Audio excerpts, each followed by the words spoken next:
Hello and welcome to Arnie's Short Stories. I hope you enjoy this story. I'm going to try and upload a new story each day. The Dark Tale of Yafford. The village of Yafford, nestled in the secluded southern corner of the Isle of Wight, seemed untouched by time.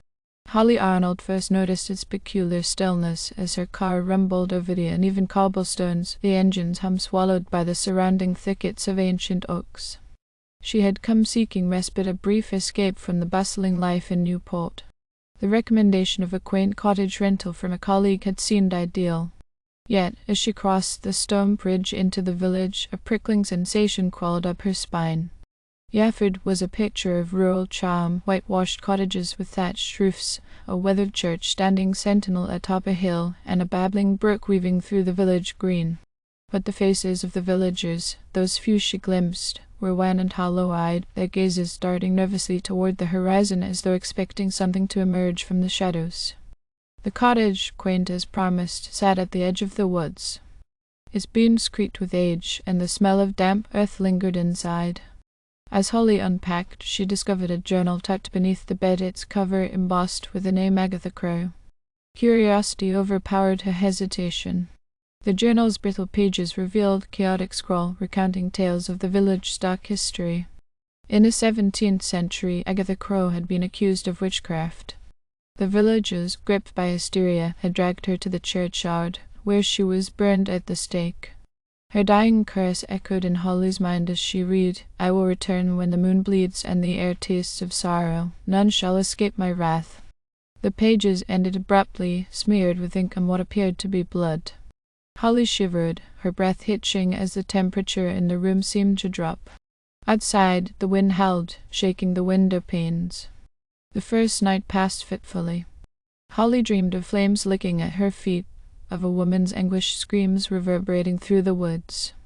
She awoke to find the journal lying open on her bedside table, though she was certain she had returned it to its hiding place. She ventured into the village the next day, seeking answers. The local pub, dimly lit and reeking of stale ale, held a handful of patrons. When she mentioned Agatha Crow, conversations halted. An elderly man, his face a road map of wrinkles, tugged her aside. Leave? Leave before it's too late?" Holly pressed, ignoring the unease clawing at her chest. The man's eyes gleamed with fear. She was wronged, burned for curing a child with herbs. They called it sorcery. He trailed off, glancing toward the window. "When the blood moon rises, she'll come for us all that evening."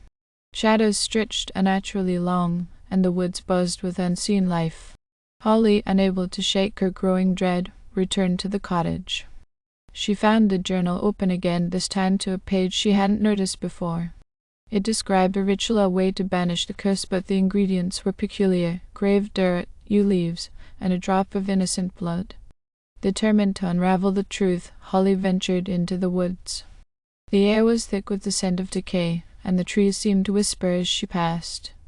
She found the graveyard at the edge of the forest, overgrown and forgotten. Agatha's headstone stood at the center, its surface etched with runes that pulsed faintly in the moonlight. As she scooped dirt into a vial, a low growl echoed through the trees. Holly's heart pounded as she turned to see figures emerging from the darkness. Their eyes glowed red, and their movements were jerky, like marionettes controlled by invisible strings. Villagers, or what remained of them. "You disturbed her." It was the elderly man from the pub, his face now a twisted mask of malice. Holly's breath caught as the ground beneath her began to quake. From Agatha's grave, a hand burst forth, gnarled and blackened by fire. The witch's form emerged, her hollow eyes burning with vengeance. The villagers knelt, chanting in a language Holly didn't understand. Desperation clawed at her.